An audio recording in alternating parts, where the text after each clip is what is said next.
You're watching News 10, where your local news begins now. Your connection in Southern Oregon and Northern California. This is News 10 at 6. Good evening, I'm Trish Close. I'm Dave DeRange. Thanks for joining us. It's been 2 weeks since the Bulls fire burned dozens of homes in the Weed community. News 10's Molly Trotter is live there now with the cleanup plan in place to try and get the city back on its feet. That's tonight's top story at 6. Molly? Dave, Trish, days are progressively getting colder as the snow behind me on Mount Shasta is starting to build, leaving messes like this a job that can't waste any time with winter coming. It may not seem like much has changed over the past few weeks since the Bulls fire destroyed these homes, but cleanup efforts are underway. There has been more people going in, cleaning up. We still have the hazardous materials team inside doing assessments of each lot, at which time they determine whether there's hazardous materials or not in market. Justin Mayberry with Weed Police Department says on Wednesday the city will see professional cleanup crews making their way into damaged lots. Assessment's pretty much done, and it's clearing the path for the debris removal, which we're hoping to start tomorrow. The property tagged with green ribbon are properties checked over by hazardous materials teams ready to pick up things like propane tanks. Each home has the potential to have either a barbecue or a heating system that utilizes those chemicals. Cal Recycle is spearheading the cleanup along with other outside contractors to clean up each lot that was destroyed by the flames. They'll come up with a plan to clean up neighborhoods one at a time to try to limit the checkerboard effect and get one area clean before they move on to another one. The cleanup crews are expected to be in the area for a while. Weed Police reminds the public to stay clear of the area during the cleanup phase. Covering your news in Weed, Molly Trotter, News 10.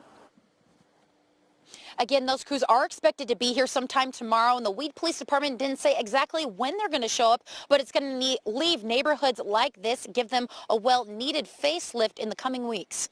Covering your news live in Weed, California, Molly Trotter, News 10. New video tonight shows an aerial view of the aftermath left behind by the Bulls fire. Douglas Wade captured the destruction on his drone while visiting Weed. The video helps show the large number of homes that fell to the flames and how the flames totally destroyed some homes but did not touch others just feet away. Wade also took these photos showing a before and after of Weed. You can see entire streets of homes leveled by the flames. This photo was taken from a street corner which is now completely charred with almost everything reduced to ash.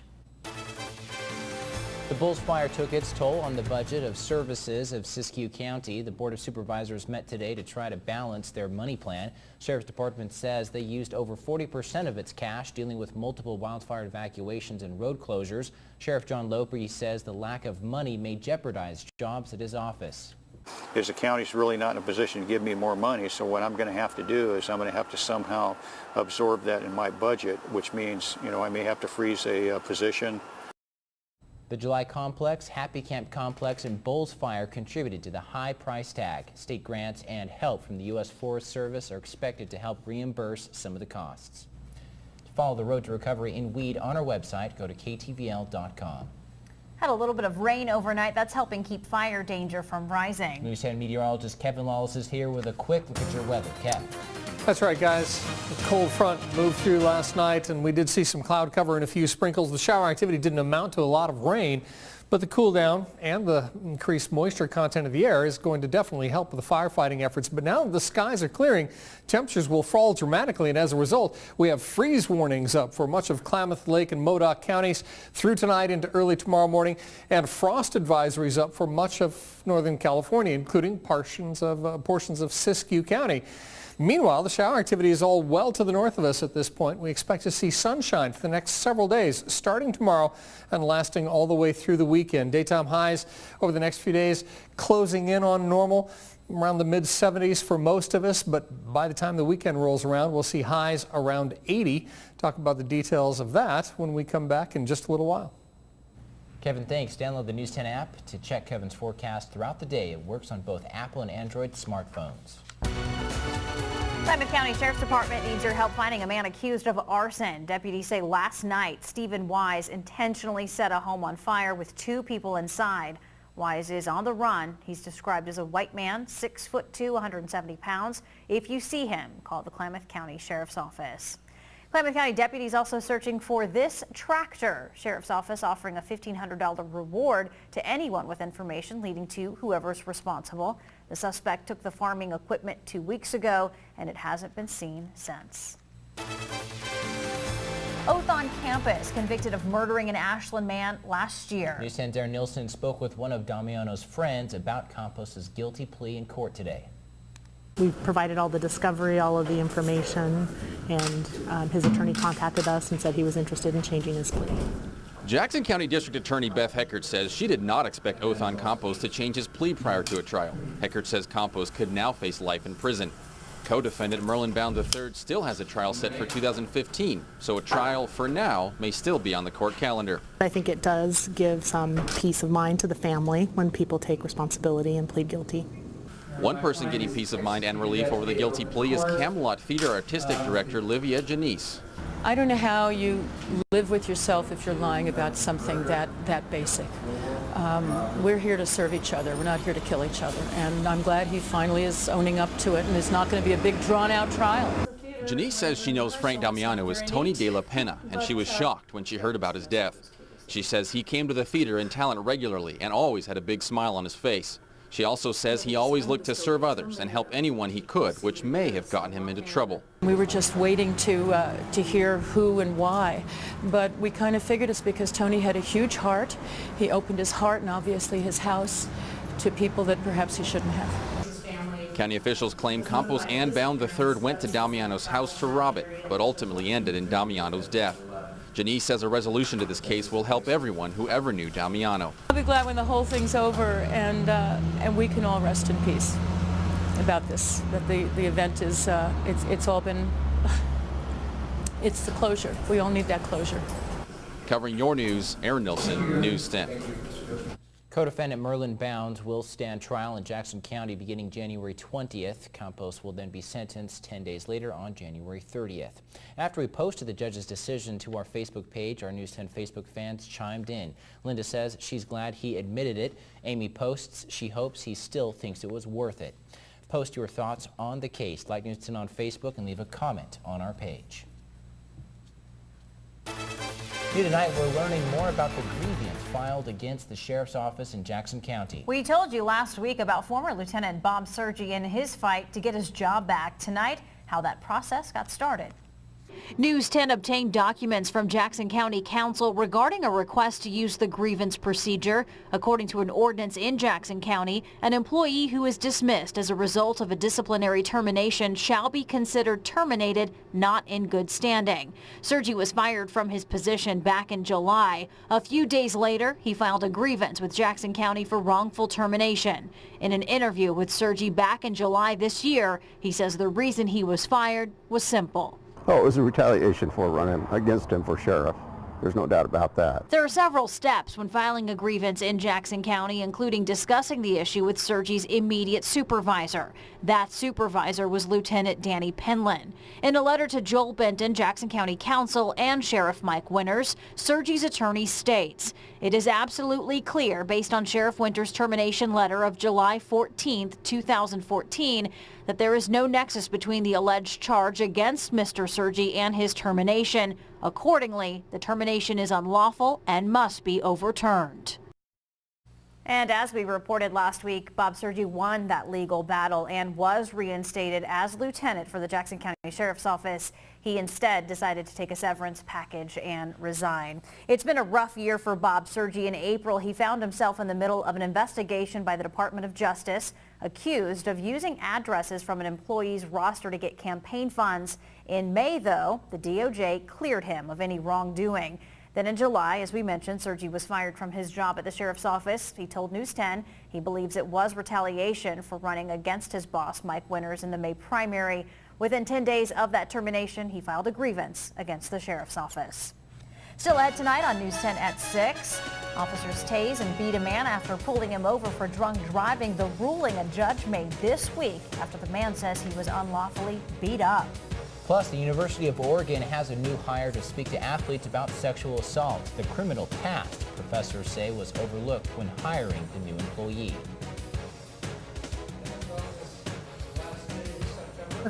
We saw daytime high temperatures across the nation ranging from the mid-50s all the way up to the low 90s. Some of that heat's coming our way. Talk about the details of that when we come back. Your connection. This is News 10 at 6 with Trish Gloss, Dave Day-Rourange, and your weather with Kevin Lawless. This week, new host Terry Crews is bringing the fun and a dream is coming true, giving out loads of cash. Here is your $100,000 question. This week on Millionaire. Tonight at 6:30 on News 10. Oregon's Independent Citizens Initiative Review Panel studied Measure 92, the food labeling proposal, and recommends a no vote. They found that the special labels required by 92 would not actually tell consumers which ingredients in a product are GMOs. Panel members also found that this deeply flawed labeling scheme would require many food products to be labeled as genetically engineered, even if they're not. And yet thousands of products that actually are produced with GMOs would be exempt from being labeled, including everyday foods like meat and dairy products and restaurant foods. The Citizens Panel also found that segregating, repackaging, and relabeling food products just for Oregon would be costly for both food producers and Oregon consumers. The bottom line? Measure 92's deeply flawed food labeling scheme would be misleading, unnecessary, and costly. Look into the facts yourself and vote no on 92. Building opportunities. Creating memories. Replacing your pain with possibilities.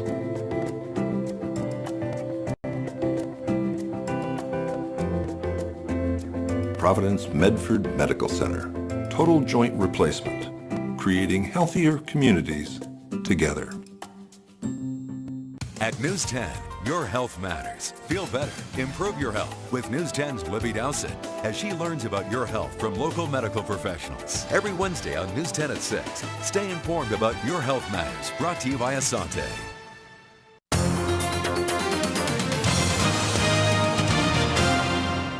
On this Tuesday, the 30th, temperatures across southern Oregon and northern California are about 5 degrees below normal for this time of year, ranging from the low 60s in Klamath Falls, Lakeview, and Mount Shasta City, all the way up to the low 70s in some of the inland valleys. Hotspot today, Grants Pass at 74, but temperatures will be rising in our area over the next few days. Did see some shower activity today, Florida, for example, New England, and here in the northerly plains states. Some thunderstorms still ongoing as we speak. We'll move in a little closer.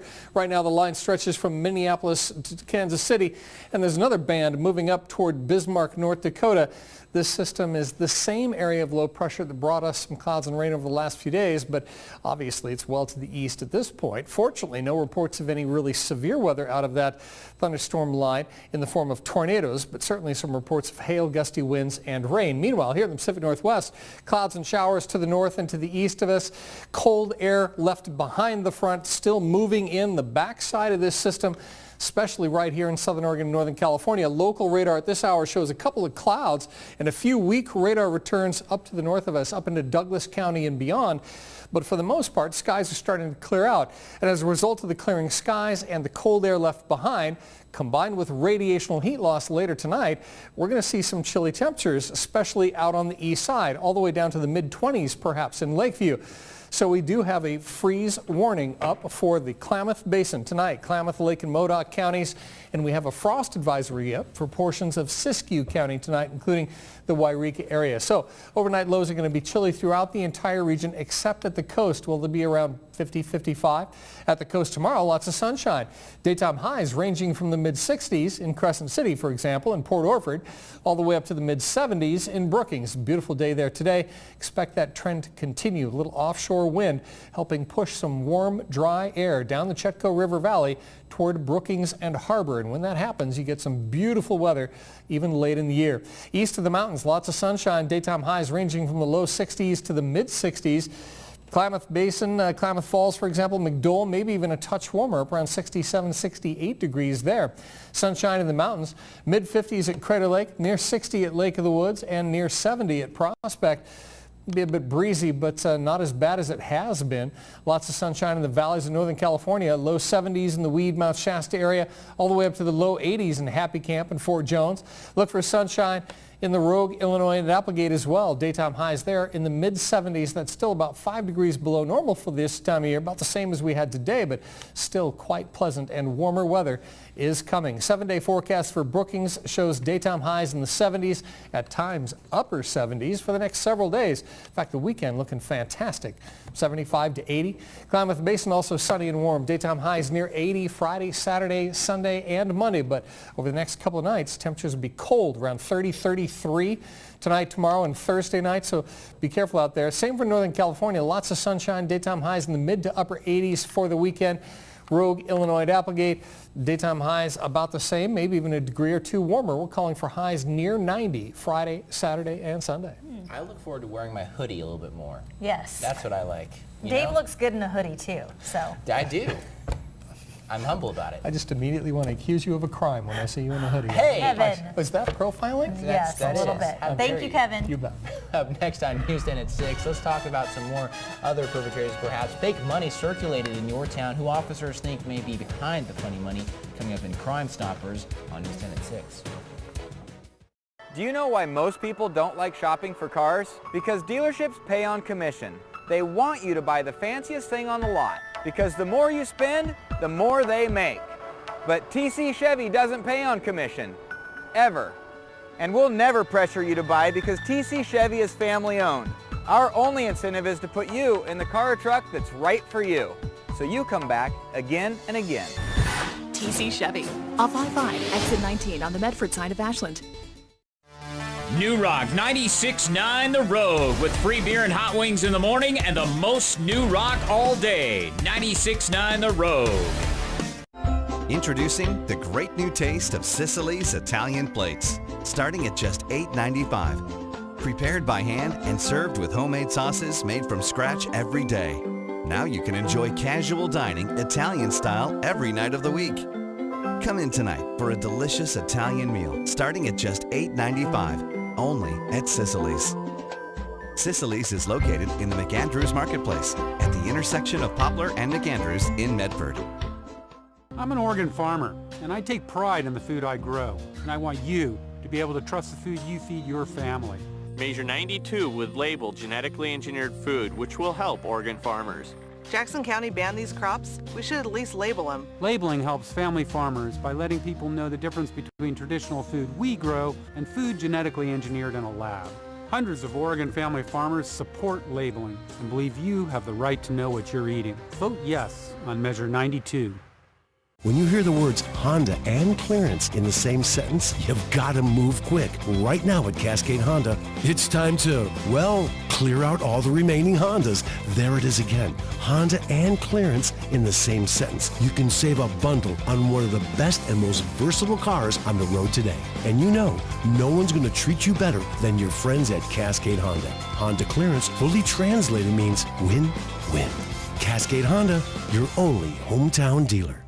Right here, Southern Oregon. It's the place we call home. Some say it's the climate. Others say it's the community support for one another. The place where our pioneering, giving local spirit meets the patriotic pride of our local servicemen. A community that gets stronger together as a whole.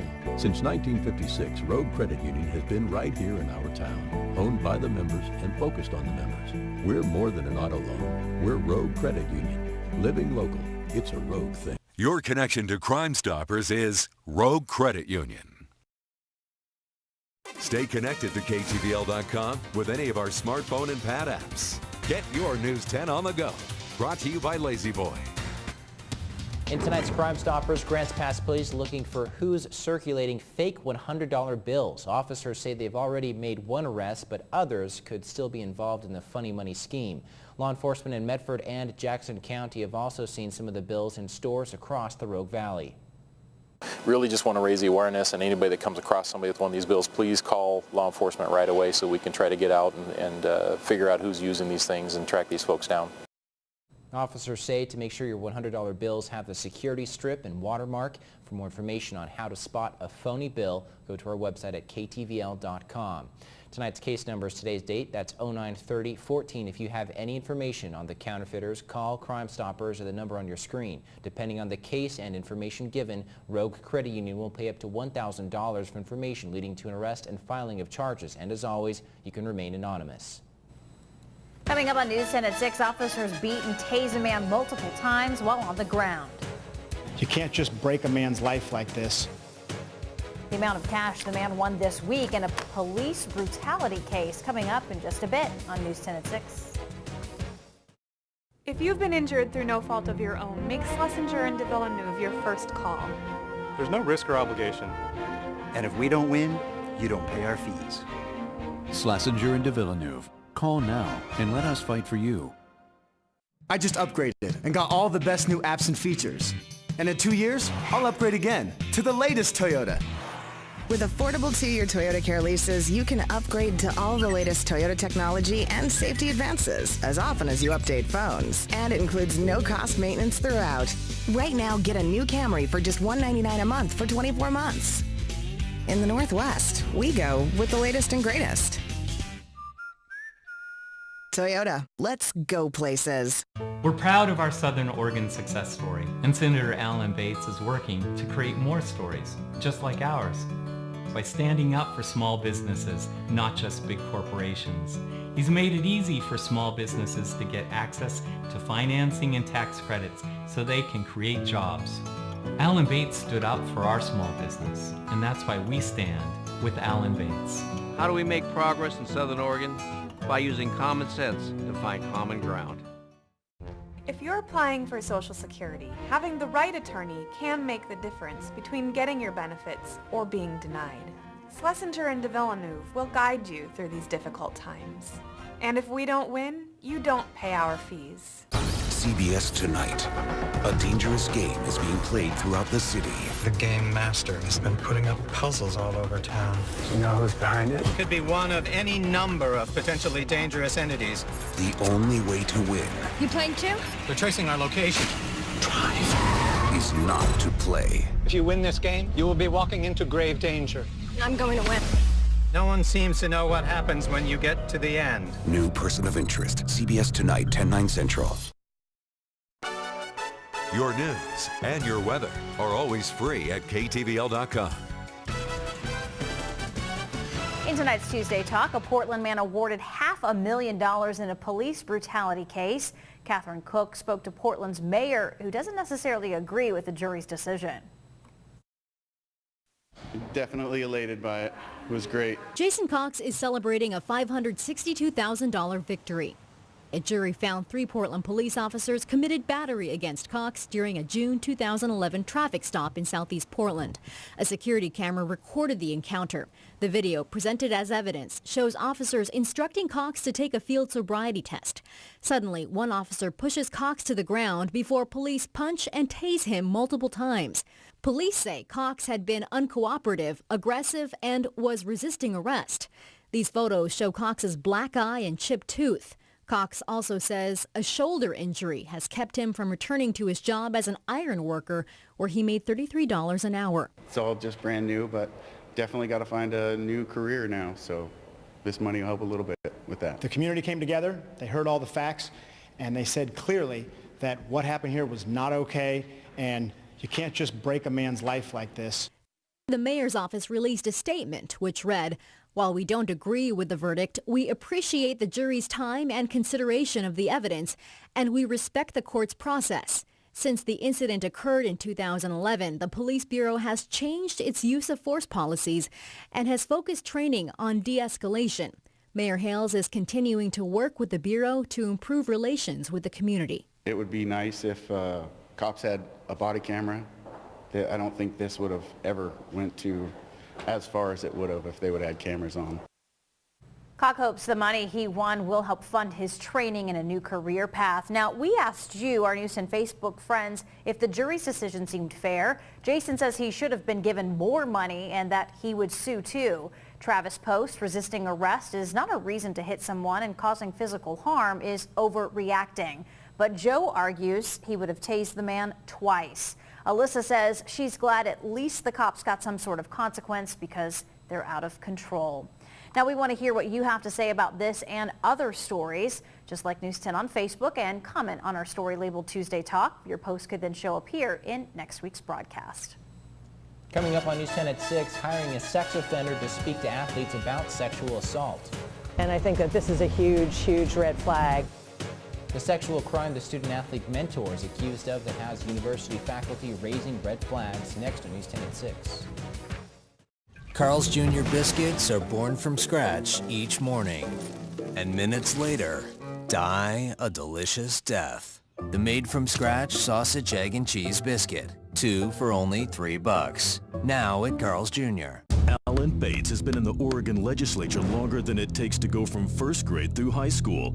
Yet Oregon schools rank second worst in high school graduation rates. But Bates continues to support a one-size-fits-all approach and votes to block new education reform at every turn. Alan Bates deserves an F. It's time for new leadership, new ideas, and new direction. I believe it's time we invest in our children. Vote Dave Dotterer for Oregon Senate. Beyond the exceptional accident protection on all Toyotas, the 2014 RAV4 is available with a blind spot monitor and lane departure alert to help avoid an accident in the first place. In other words, even when you're not there to look out for her, the RAV4 is. In the Northwest, we go with care. Get a new RAV4 for just $179 a month with a Toyota Care lease. Toyota, let's go places.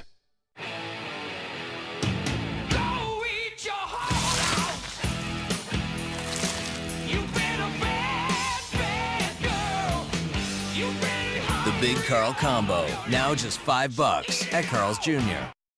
Stay connected to KTVL.com with any of our smartphone and pad apps. Get your News 10 on the go. Brought to you by Black Bear Diner. Lawmakers across the West are looking at changing forest and pesticide laws. In Oregon, an online forestry notification system is launching tomorrow. It allows loggers and forestry workers to easily tell others they're doing work in Oregon's forests. Notifications can be viewed online starting tomorrow. We put a link to the system on our website, KTVL.com.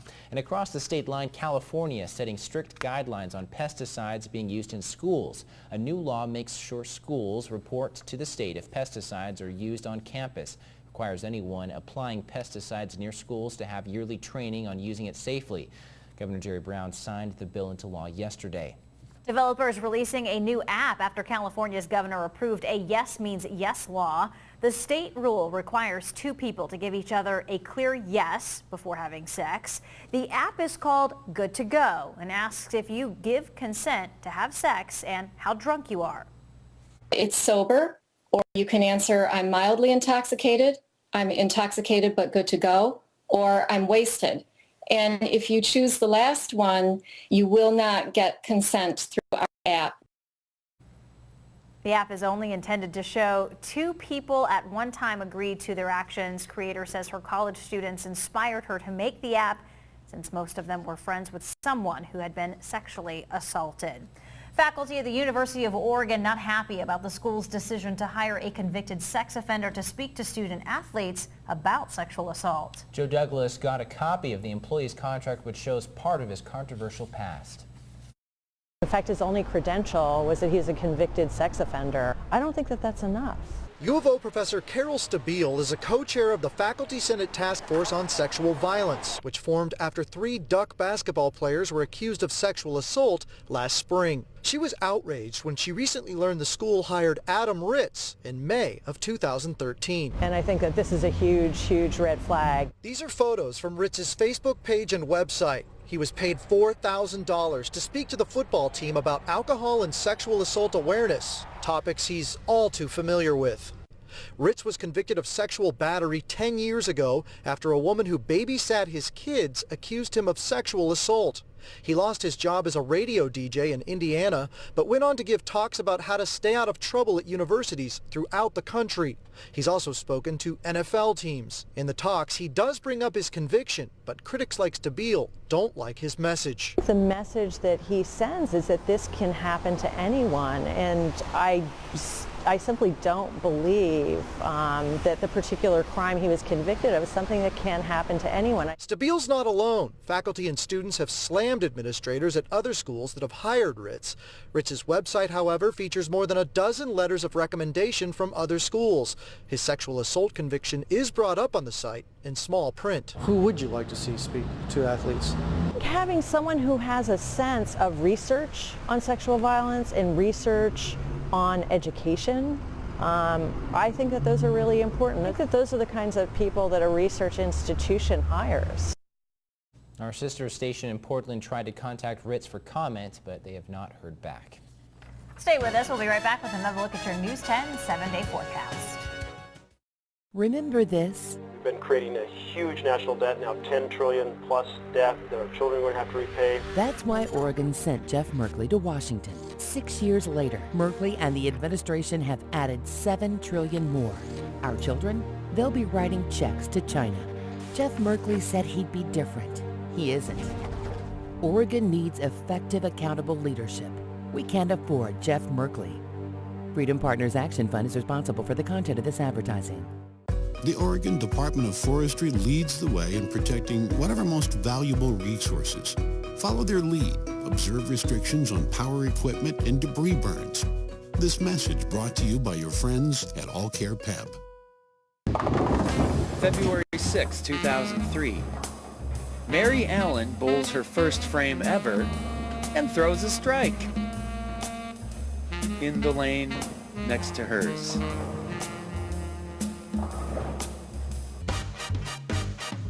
You don't need an occasion this big to come to Abby's. It's our 50th anniversary. Celebrate with 100% real cheese and toppings to the edge. Abby's. Be legendary. Go on an amazing adventure. Sign up for the Rogue Race. Enter your team video on the Fly MFR Facebook page, and you could be selected to compete for prizes. Brought to you by the Rogue Valley International Airport and KTVL News 10. I'm Jeff Merkley, and I approve this message. Word for word. Monica Webby made their agenda her agenda, plagiarizing from Karl Rove and National Republicans, copying an agenda that hurts the middle class, an agenda that gives more tax breaks to big corporations that ship our jobs overseas, and cuts Medicare and Social Security for our seniors. That may work for Monica Webby's special interest backers, but it doesn't work for us. Coming up tonight on News 10 at 11, drag queens crying foul on Facebook. They have a policy that is unfair and discriminatory. The big push from an unlikely source for a new, little-known social media network. That's tonight at 11.